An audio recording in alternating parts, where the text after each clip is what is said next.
Hoy, la historia que están a punto de escuchar tiene lugar en Sevilla, España. Mi nombre es Elena Rojas.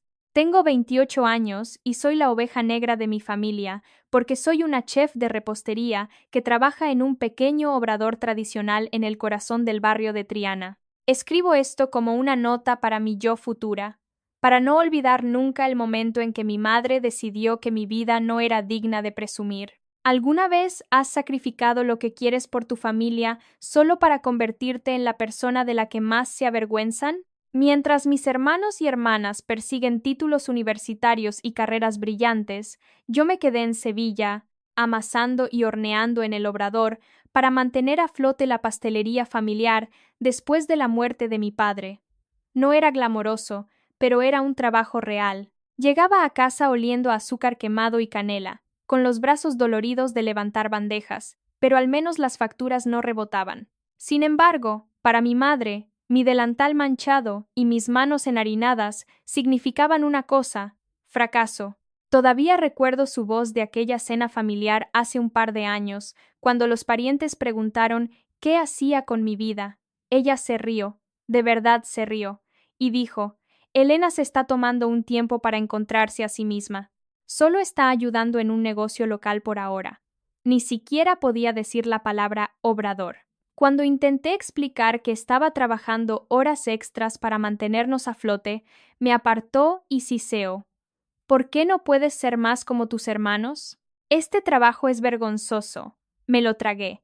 La humillación, la rabia, la forma en que los ojos de todos se desviaban de mí como si fuera un ruido de fondo. Me dije que era solo una fase, que si mantenía la cabeza gacha y trabajaba lo suficiente, algún día me vería de otra manera. No tenía idea de que se acercaba la Nochebuena, y con ella un mensaje de texto que finalmente me rompería y cambiaría todo. Antes de contarles exactamente lo que mi madre escribió en ese mensaje de Nochebuena y lo que hice después que me hizo desaparecer de sus vidas, díganme, ¿qué hora es en este momento y desde dónde están mirando? Tengo mucha curiosidad por ver hasta dónde viajará esta historia. La Nochebuena en Sevilla siempre olía a jazmín y a incienso de las iglesias.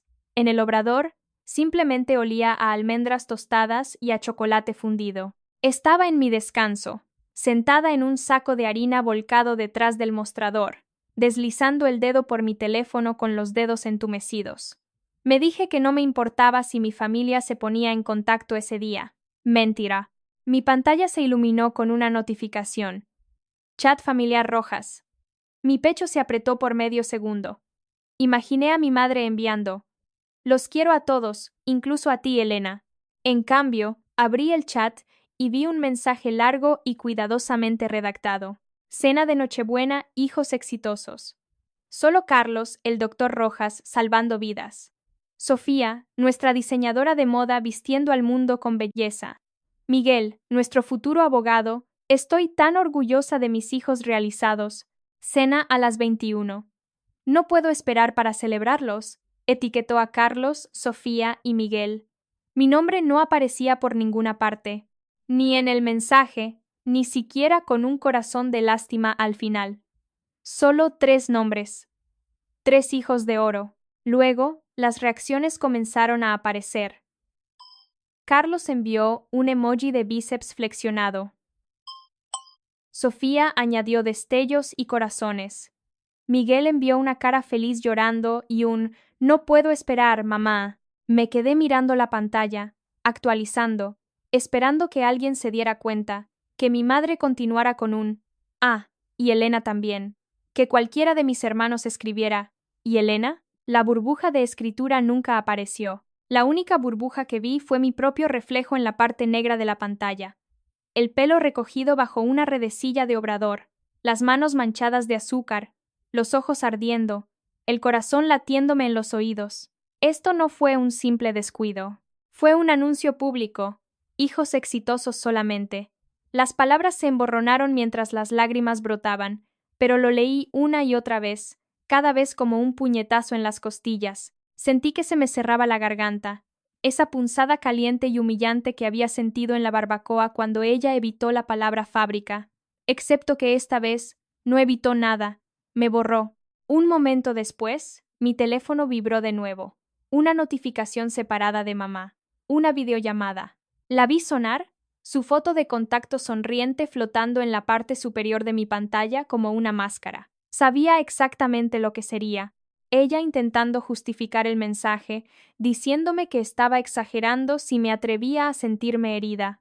La dejé sonar y sonar hasta que finalmente se agotó el tiempo. Me envió un mensaje de texto justo después. Espero que entiendas. Esta noche es solo para celebrar logros. ¿Sabes que siempre eres parte de la familia? ¿Siempre parte de la familia? Simplemente no lo suficientemente orgullosa como para ser vista. ¿Alguna vez has visto a tu propia madre escribir una frase que demuestra que eres solo una nota al pie en la historia de su vida? No respondí. Ni a su texto ni a la llamada. En cambio, me quedé mirando el hilo de mensajes hasta que terminó mi descanso. Luego deslicé mi teléfono en mi bolsillo como si estuviera enterrando algo. Volví a la línea de producción, pero mis manos se movían en piloto automático. En mi cabeza, algo se hizo añicos, y algo más frío, encajó en su lugar. Habían dejado claro cuál era mi lugar. Decidí que era hora de tomar una decisión propia. El día después de Nochebuena, mi alarma sonó a las 4:30 a.m., como siempre. Pero por primera vez, no me desperté preguntándome cómo enorgullecer a mi madre. Me desperté preguntándome por qué le había dado ese poder durante tanto tiempo. Esa noche, después de mi turno, me senté en la pequeña mesa de la cocina de mi estudio con un cuaderno y un bolígrafo. En la parte superior de la página, escribí 2 columnas: mantener la conexión a la izquierda, cortar lazos a la derecha. Se sentía dramático, pero necesitaba verlo escrito. Debajo de mantener la conexión, escribí: vacaciones con la familia. Quizás algún día me acepte. No ser la hija mala. Debajo de cortar lazos. No más humillación. No más esperar una invitación que nunca llega. Espacio para construir una vida según mis términos. Paz. El lado derecho se llenó más rápido que el izquierdo. Aún así, mi mano se cernió sobre la página. ¿Quién corta a su propia madre por un mensaje de texto? Esa voz en mi cabeza sonaba muy parecida a la suya. Como si fuera una señal, mi teléfono vibró. Los mensajes inundaron el chat familiar. Fotos de la cena de Nochebuena. Mi madre sonriendo entre Carlos, con su bata blanca, y Sofía con un elegante blazer. Miguel con un traje impecable. Sosteniendo un brindis, leyendas como «Mamá se merece lo mejor», orgullosa de esta familia. Debajo de una foto, mi madre había comentado: «Mis 3 estrellas brillantes». De nuevo, ni siquiera una mención de la cuarta. Aparte del grupo, apareció un nuevo mensaje de Carlos. «Hola, oí que estuviste ocupada ayer. Mamá estaba un poco dolida. Sabes, ella no lo dijo de esa manera. No lo hagas tan dramático». Sofía añadió otro. «El año que viene, solo. Preséntate más con tus logros profesionales y te incluirá». Ya sabes cómo es ella. Nadie escribió que el mensaje estaba mal. El problema aparentemente era yo. Me quedé mirando sus mensajes, luego mi lista de pros y contras, y sentí que algo dentro de mí se endurecía. No preguntaban si estaba bien. Me pedían que me lo tragara de nuevo, para que la imagen familiar se mantuviera perfecta. Abrí el chat grupal. Subí hasta cena de Nochebuena, hijos exitosos solamente. Tomé una captura de pantalla y la guardé en un álbum bloqueado. No para obsesionarme, sino como un recordatorio, un recibo del momento en que mi lugar en la familia se hizo oficial, opcional. Luego, con dedos temblorosos, silencié el chat grupal durante 1 año. Después de eso, abrí la conversación de mamá, mantuve el pulgar sobre su nombre y le di a bloquear. El sistema preguntó: ¿estás segura? Por una vez lo estaba. Bloqueé a Carlos y a Sofía también. Dudé con Miguel, mi hermano menor, que había crecido viendo esta dinámica como algo normal, pero lo dejé sin bloquear por ahora. Esa noche, mi amiga y compañera de trabajo, Rocío Sanz, vino con comida para llevar. Notó mis ojos rojos, el cuaderno abierto, la pantalla bloqueada de mi teléfono. «¿Qué pasó?», preguntó. sentándose frente a mí. Le deslicé el cuaderno. Leyó ambas columnas. Luego levantó la vista. Ya sabes tu respuesta, Elena. La escribiste. Mi voz era apenas un susurro. ¿Cortarías a tu propia familia si nunca vieran tu valor? ¿Si literalmente te borraran de su vida como un error tipográfico? Ella no dudó. Cortaría a cualquiera que me hiciera sentir más pequeña a propósito, sangre o no. En ese momento algo se asentó. Tomé mi bolígrafo y en la parte inferior de la columna derecha escribí en mayúsculas: Me elijo a mí. A la mañana siguiente me desperté con los ojos hinchados, pero con una extraña ligereza en el pecho. Por primera vez, la familia no era automática. Era una elección, y yo finalmente había hecho una. Una vez que el ruido del chat grupal desapareció, mi vida se volvió más tranquila, no vacía, solo más tranquila. No más alertas constantes de celebraciones a las que no estaba invitada. No más indirectas sutiles envueltas en «es solo una broma». En ese silencio escuché algo que no había escuchado en años, mis propios pensamientos. Me esforcé el doble en el obrador, esta vez no para probarle nada a mi madre, sino para probarme algo a mí misma. Cuando mi gerente, Carmen García, mencionó que la empresa reembolsaría parte de la matrícula de cursos técnicos, no lo ignoré como solía hacer. Me inscribí en clases nocturnas en la Escuela de Hostelería de Sevilla, gestión de cocinas, técnicas de repostería avanzadas, marketing digital para negocios de alimentos. Si solo era una pastelera, sería la que conocía cada centímetro de la cocina. Rocío se unió a mí en una de las clases, y nos convertimos en esas personas molestas que se sentaban en la primera fila, haciendo preguntas y compartiendo notas. Tomábamos café de la máquina expendedora, riéndonos de lo cansadas que estábamos para ser tan ambiciosas. Pero por dentro, algo nuevo crecía, un orgullo silencioso que no tenía nada que ver con un título enmarcado y todo que ver con elegir mi propio camino. Una tarde de martes, corría hacia el edificio, con una pila de apuntes en mis brazos, cuando escuché una voz familiar detrás de mí. Elena. Era pequeña, vacilante. Me congelé, me di la vuelta y vi a Miguel de pie junto al tablón de anuncios, agarrando una mochila. Su pelo estaba recogido en un moño desordenado y llevaba una sudadera universitaria. Por un segundo, sentí como si me hubieran golpeado y abrazado al mismo tiempo. Miguel, logré decir. Él asintió, con los ojos muy abiertos. No sabía que estabas tomando clases aquí. Me tragué el nudo en la garganta. Yo tampoco sabía que tú lo estabas. Él luego soltó. Mamá no sabe que me inscribí en este programa. Ella cree que solo me estoy dedicando a los estudios de derecho, pero quería ver qué más había por ahí. Ahí estaba, una grieta en la imagen perfecta. Nos sentamos en un banco en el pasillo, con las rodillas casi tocándose. Vi el mensaje de Nochebuena, dijo en voz baja. Quería decir algo, pero Carlos me dijo que no armara un lío. Yo. Lo siento, Elena. Su disculpa me golpeó más fuerte que el mensaje de mi madre. No era tu trabajo arreglarlo, dije, aunque una parte de mí deseaba que lo hubiera intentado. Miguel giró la correa de su mochila.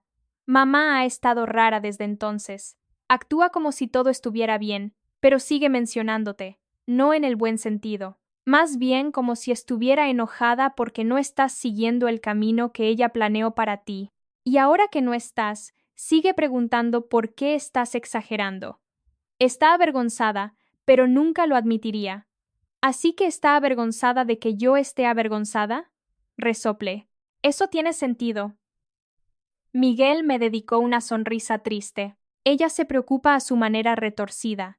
Simplemente no puede soportar que hayas elegido algo que ella no respeta. Y ahora la gente en la iglesia sigue preguntando por qué nunca estás cerca. Odia no tener una respuesta que la haga quedar bien. Ahí estaba, la primera señal de las consecuencias. Mi silenciosa desaparición estaba alterando su historia cuidadosamente curada. Miguel respiró hondo. Te extraño, pero también entiendo por qué hiciste lo que hiciste. Mi pecho se apretó. Sabes que no tienes que repetir su ciclo, ¿verdad? Puedes elegir lo que quieras, incluso si no es lo suficientemente brillante para el chat grupal. Él asintió lentamente. ¿Vas a volver alguna vez a las cosas de la familia? Esa pregunta flotaba pesadamente entre nosotros. Cuando el éxito finalmente me encuentre, dije con cuidado. Lo primero que sentí no fue, no puedo esperar a mostrárselo a mamá. Fue el alivio de no deberle nada más. Así que no lo sé, Miguel. Ahora mismo necesito distancia más de lo que necesito un asiento en esa mesa. Ambos nos quedamos en silencio. Un profesor pasó, buscando las llaves. El pasillo olía a rotuladores de pizarra y a alfombra vieja. Antes de que nos separáramos, Miguel me apretó la mano. Para que lo sepas, creo que lo que estás haciendo es valiente. Solo desearía que mamá pudiera verlo. Mientras entraba a clase, mi mente daba vueltas. La elección de mi madre había iniciado una reacción en cadena que no podía controlar. Su cena de hijos exitosos solamente le había costado más que la asistencia de una hija. Estaba empezando a erosionar la lealtad de los demás. Me pregunté, cuando finalmente empiezas a tener éxito en tus propios términos, ¿volverías con las personas que llamaron a tu camino inútil? ¿O seguirías caminando sin mirar atrás? Mi ascenso llegó un jueves cualquiera.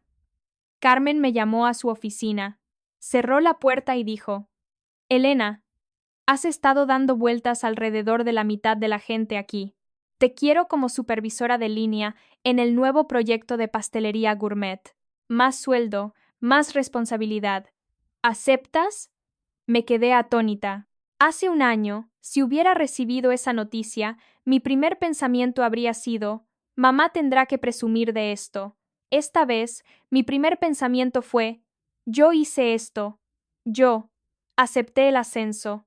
El nuevo puesto era intenso. Programar turnos, manejar averías, solucionar conflictos de equipo, pero me dio algo que nunca había tenido realmente antes: autoridad. La gente me buscaba para obtener respuestas, confiaban en mí, y no porque tuviera un título elegante, sino porque había estado en las trincheras con ellos. Aún así, a altas horas de la noche, las viejas dudas se infiltraban.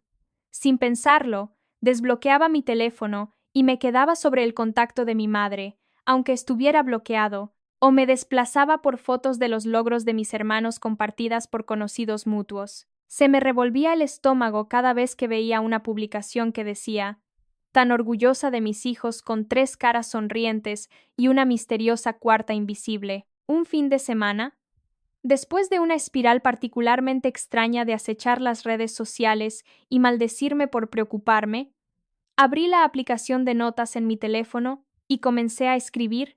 Al principio, era solo una queja sobre el trabajo manual y cómo la gente como mi madre lo trataba como un fracaso, pero cuanto más escribía, más se convertía en algo más grande. Cuando terminé, tenía un escrito largo y crudo sobre la dignidad, la clase y cómo las familias usan el éxito como arma. Por impulso, lo copié en un blog anónimo en una plataforma de la que me había hablado Rocío.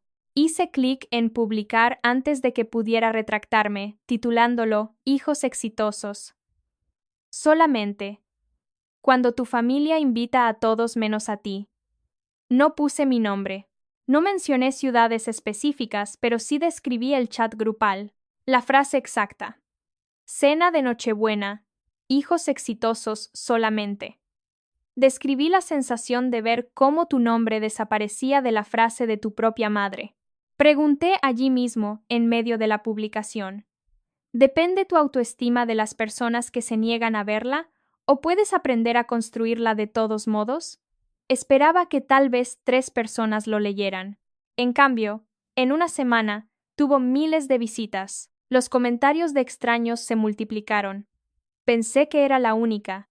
Mi madre hizo algo similar cuando me hice mecánica. Cortar el contacto me salvó la vida. La validación de personas que no me conocían sanó de una manera que el silencio de mi madre nunca podría. Rocío encontró el blog y me envió un mensaje. Esta eres tú, ¿verdad? Estoy orgullosa de que hayas dicho la verdad. Entonces sucedió algo interesante. Una de las amigas de la iglesia de mi madre, alguien a quien todavía tenía en las redes sociales, compartió el artículo en su página con la leyenda: esto me rompió el corazón. Padres, no les hagan esto a sus hijos. Al día siguiente, otro conocido mutuo lo compartió. La historia viajaba en los mismos círculos en los que se movía mi madre, y ella no tenía idea de que era la villana. O tal vez sí, porque, unos días después, un número desconocido llamó a mi teléfono. Lo dejé ir al buzón de voz. Más tarde escuché. Era la voz de mi madre, tensa y tirante. Elena, soy mamá. Oí esta historia circulando por internet. La gente me la sigue enviando, diciendo que les suena familiar. Espero que no estés involucrada en nada que haga quedar mal a nuestra familia. Necesitamos hablar. Llámame. No preguntó. ¿Estás bien? ¿Ni te hice daño? Solo le preocupaba cómo se veía. No la llamé de vuelta. Guardé el mensaje de voz. Sin embargo, otro recibo. A medida que el blog seguía circulando, Carmen me apartó en el trabajo un día. Oye, pregunta al azar, dijo. Leí esta publicación sobre alguien cuya madre la excluyó de una cena de Nochebuena. La autora sonaba mucho a ti. Sentí que mis mejillas se calentaban. Quizás, dije con cuidado. Ella sonrió. Si fuiste tú, debes saber que fue poderoso. Y cualquiera que pueda liderar en la línea y escribir así, vas a llegar lejos, Rojas. No dejes que nadie te diga lo contrario. Esa noche, imprimí mi publicación del blog y la lista de pros y contras de hacía meses.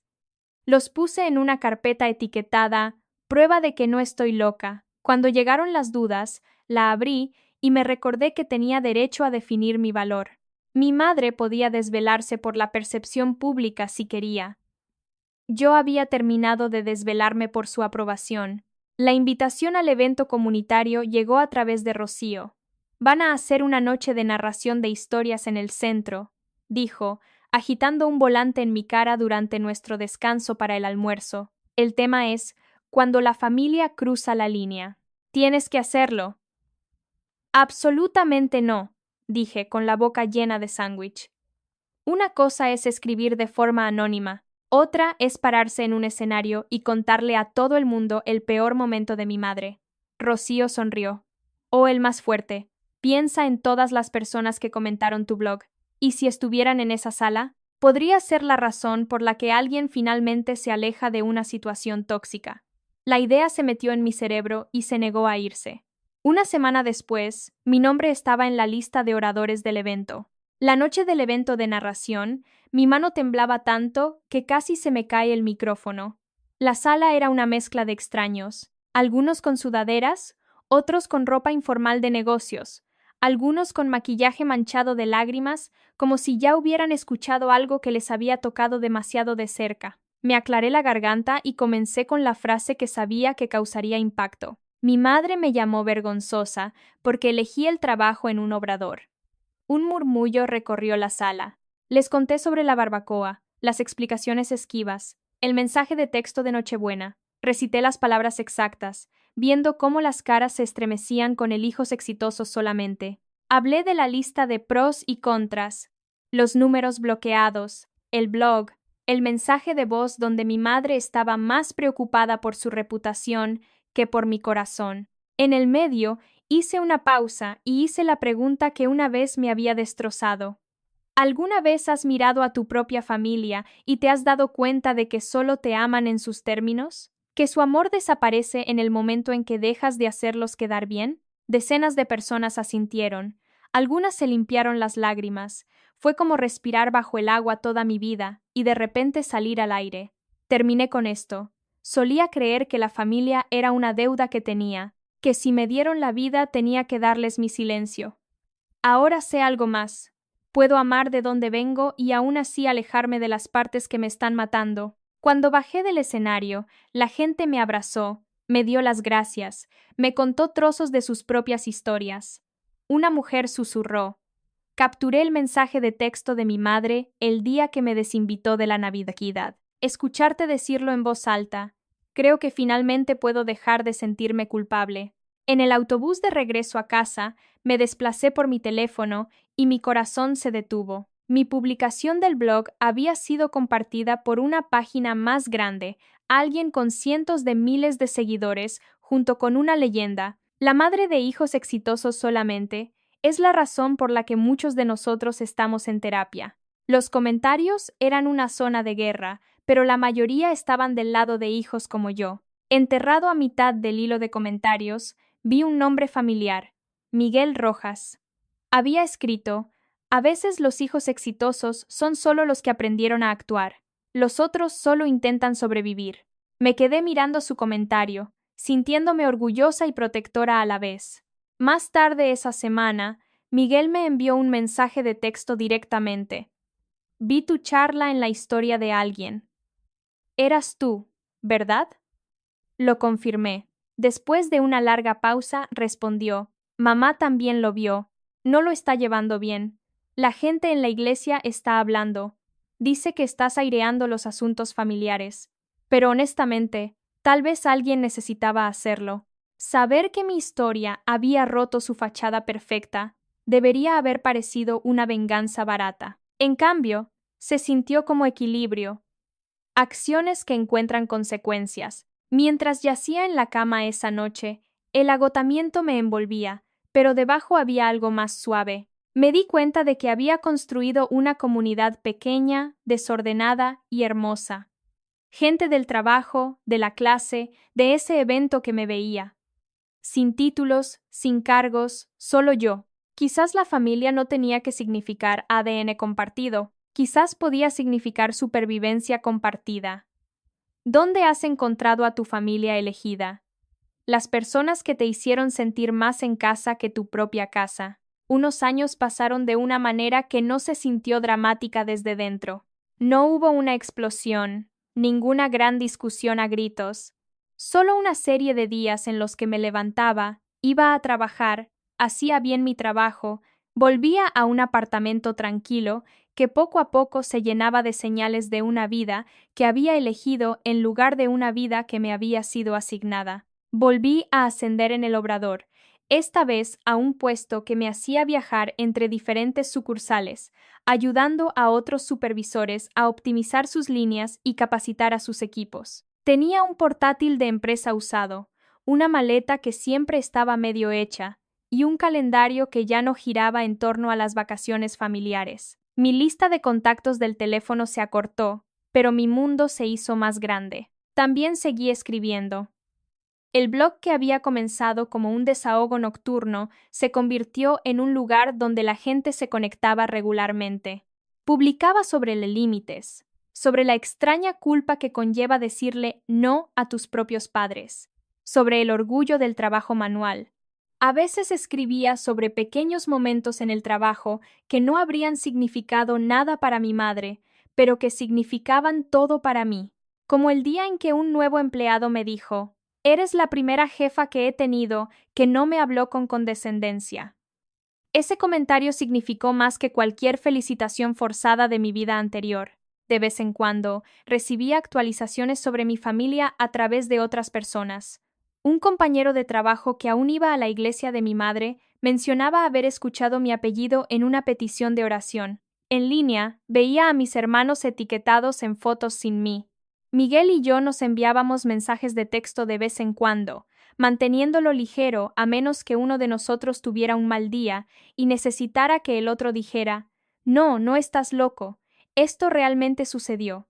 De él me enteré de que mi madre no había olvidado la historia, la publicación, la charla, la forma en que la gente en línea se aferraba a la frase hijos exitosos solamente. Todo le había calado hondo. Odiaba que hubiera un rincón de internet donde ella era un personaje y no la autora. Cambió de iglesia por un tiempo, luego volvió. Se quejaba de que la gente la juzgaba, que no entendían lo que era criar hijos en estos días. No, que yo supiera. Nunca les dijo: lastimé a mi hija y estoy tratando de enmendarlo. Entonces la vida hizo lo que siempre hace. Añadió más presión. Mi madre tuvo problemas de salud, del tipo que la gente susurra en los pasillos del supermercado. Presión arterial alta, estrés, tiempo libre del trabajo, facturas acumulándose. La casa donde crecí necesitaba reparaciones. Al principio, me enteré a trozos por Miguel, casi con disculpa, como si no quisiera que pensara que estaba usando nuestra relación para pasar mensajes. Luego, una noche, mientras estaba sentada en mi sofá con mi maleta medio hecha para otro viaje, llamó con esa voz que significaba que algo grande había pasado. Mamá quiere tu número, dijo. Dice que necesita hablar contigo. Podía escuchar por la forma en que lo dijo que no se trataba de sentimientos. Pregunté por qué, aunque ya lo sabía. Miguel suspiró. Está atrasada en los pagos. El techo tiene goteras. Las facturas del hospital son muchas. Ella oyó que ahora te está yendo bien, viajando por trabajo, tal vez hablando en eventos. Sigue diciendo que si Elena realmente se preocupara por la familia, daría un paso al frente. Ahí estaba, claro como el día. No, te extraño. No, lo siento por ese mensaje de texto. No, he estado pensando en lo que te hice. Solo, si ella se preocupara, lo arreglaría. La antigua versión de mí, la que se quedó y hacía turnos extra porque se sentía responsable de todos, se encendió por un segundo. Me imaginé a mi madre sentada sola en el salón, la casa a oscuras, las paredes un poco más agrietadas de lo que recordaba. Me la imaginé quejándose a sus amigos de que su hija la había abandonado. La culpa es astuta, sí. No le importa cuántas veces te hayan lastimado. Solo le importa que fuiste entrenada para responder cuando alguien dice familia. Tomé una respiración lenta y le pregunté a Miguel, ¿qué crees que debería hacer? Él guardó silencio durante mucho tiempo. Finalmente dijo, creo que ya has hecho más de lo que nadie sabe. Mantuviste las luces encendidas cuando papá murió. Te quedaste cuando todos los demás se fueron. Pagaste cosas que ni siquiera podías permitirte. Mamá nunca contó nada de eso cuando escribió ese mensaje de Nochebuena. No creo que le debas un rescate ahora. Ella te va a llamar cruel por eso, pero no creo que sea cruel. Creo que son solo consecuencias. Escuchar a mi hermano menor decir la palabra consecuencias sobre nuestra madre fue como escuchar una puerta cerrarse en mi cabeza que había estado medio abierta durante años. No se cerró de golpe. Simplemente se cerró, suave pero firmemente. Le dije a Miguel que podía darle un mensaje a mamá, pero no mi número. Dile que espero que cuide su salud, dije. Dile que espero que obtenga la ayuda que necesita y que se merece apoyo como persona, pero también dile que no soy su plan B. Ella eligió quién importaba cuando estaba en la cima. No voy a fingir que eso nunca sucedió ahora, que está pasando por un mal momento. Miguel soltó un suspiro como si lo hubiera estado conteniendo. Ella va a decir, me quitaste todo, advirtió. Negué con la cabeza, aunque él no podía verme. Ella todavía tiene 3 hijos que la apoyan. Tiene sus amigos, su grupo de la iglesia. No le quité todo. Solo dejé de dejar que ella me quitara todo a mí.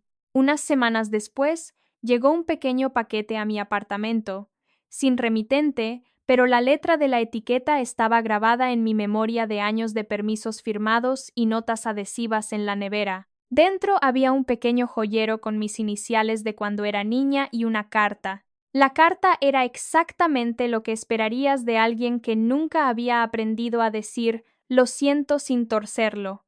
Nunca escribió esas 3 palabras. En cambio, escribió: sé que no fui una madre perfecta, pero malinterpretaste gran parte de lo que intenté hacer. Escribió: solo quería lo mejor para ti. Escribió: me has herido profundamente al tomar nuestros problemas privados y hacerlos públicos. La gente me mira de otra manera ahora. Ni siquiera puedo sentarme en la iglesia sin preguntarme quién está susurrando sobre esa historia. Y cerca del final, escribió: después de todo lo que hice por ti, lo menos que podrías hacer es ayudarme en mi momento de necesidad. Esa frase se posó en la página como un desafío. Hubo un tiempo en que habría agarrado un bolígrafo, la habría llamado, le habría rogado que viera a mi lado, le habría ofrecido dinero que apenas tenía. Esta vez, dejé la carta y hice otra cosa. Agarré el mismo cuaderno que tenía mi lista de mantener la conexión y cortar lazos, el que tenía mi blog impreso y mi pequeña lista de victorias. En una página limpia escribí: esto es lo que es real. Luego me obligué a enumerar los hechos, no los sentimientos. No publiqué su nombre. No mostré su foto. Conté mi historia de una manera que protegía su identidad más de lo que ella había protegido mi dignidad. No causé sus problemas de salud. No hice que la gente susurrara. Sus propias elecciones hicieron eso. Pasé años ayudando a esta familia de maneras que nadie fuera de la casa vio. Ese trabajo contaba, incluso si ella fingía que no. Leí esas líneas en voz alta para mí misma hasta que se sintieron más sólidas que la culpa. Luego tomé su carta, la doblé de nuevo y la guardé en la caja. No la tiré, pero tampoco dejé que dictara mi siguiente movimiento. No la llamé, no le envié dinero. Lo único que le envié fue un mensaje de texto corto a través de Miguel, quien accedió a pasarlo palabra por palabra. Decía: espero que cuides tu salud y encuentres el apoyo que necesitas. No puedo volver a asumir este papel. Te deseo paz. Eso fue todo. Sin largas explicaciones, sin reabrir viejas heridas para que ella las pudiera hurgar, solo un límite establecido con calma, como el clima. Unos días después, Miguel me envió un mensaje de texto y dijo que ella lloró. Luego te llamó desagradecida. Luego les dijo a sus amigos que la habías abandonado, pero también dejó de pedir tu número. Algo en ella pareció entender que esta vez lo decías en serio. No fingiré que se sintió increíble. No se sintió como una vuelta de victoria. Se sintió pesado y triste y extrañamente tranquilo a la vez. Hay un tipo de duelo que viene con elegir tu propia paz por encima de una relación que pasaste toda tu vida tratando de arreglar. A la gente le gusta ponerle un lazo, decir, y luego nunca más volví a pensar en ello, y todo fue perfecto. Así no es como funciona. Todavía tengo noches en las que extraño la idea de una madre más de lo que extraño a la persona. Todavía tengo destellos de memoria, como ese viejo video de mí a los 12 años, con el pastel torcido que me hacen doler el pecho. Pero esos sentimientos no anulan la realidad de lo que ella hizo. Solo me hacen humana.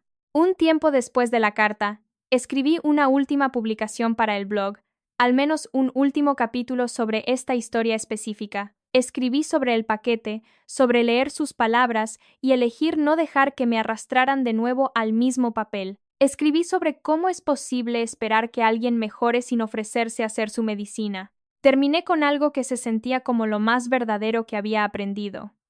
A veces, lo más amable que puedes hacer por ti mismo, y extrañamente por ellos, es salir de un papel que te estaba destruyendo. El amor no siempre significa acceso. El perdón no siempre significa reunión. La familia no debe construirse sobre la humillación y el miedo, sino sobre el respeto y la elección. Y se te permite construir una nueva definición de familia con personas que no necesitan que sangres para demostrar tu lealtad.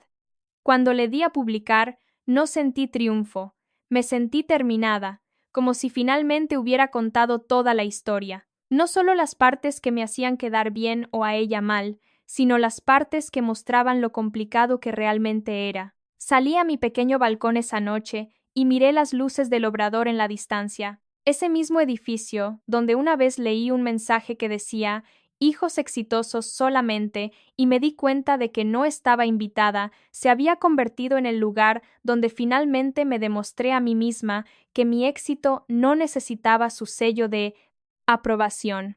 Todavía uso mi delantal de trabajo, todavía ficho, todavía me mancho las manos de harina algunos días, pero ya no escucho su voz en mi cabeza cada vez que deslizo mi tarjeta. En cambio, escucho la mía. Y a veces las voces de amigos, compañeros de trabajo y extraños que dicen gracias por decir la verdad. Así que, después de todo lo que has oído, si estuvieras donde yo estoy ahora, con un padre pidiéndote que vuelvas a un papel que una vez te aplastó, ¿les darías lo que piden y lo llamarías perdón? ¿O elegirías tu propia libertad y confiarías en que no eres egoísta por finalmente ponerte a ti primero? Nuestro equipo se dedica a elaborar historias significativas y emocionalmente atractivas para el canal. Todas las historias de este canal son puramente ficticias y se crean para ofrecer lecciones reflexivas y un valor educativo positivo a nuestra audiencia. Cada historia explora emociones de la vida real, dinámicas familiares y elecciones personales para ayudar a los espectadores a reflexionar sobre la empatía, la autoestima y los límites saludables. A través de la narración ficticia, nuestro objetivo no es promover el conflicto, sino inspirar el aprendizaje y la autorreflexión a través de narrativas poderosas.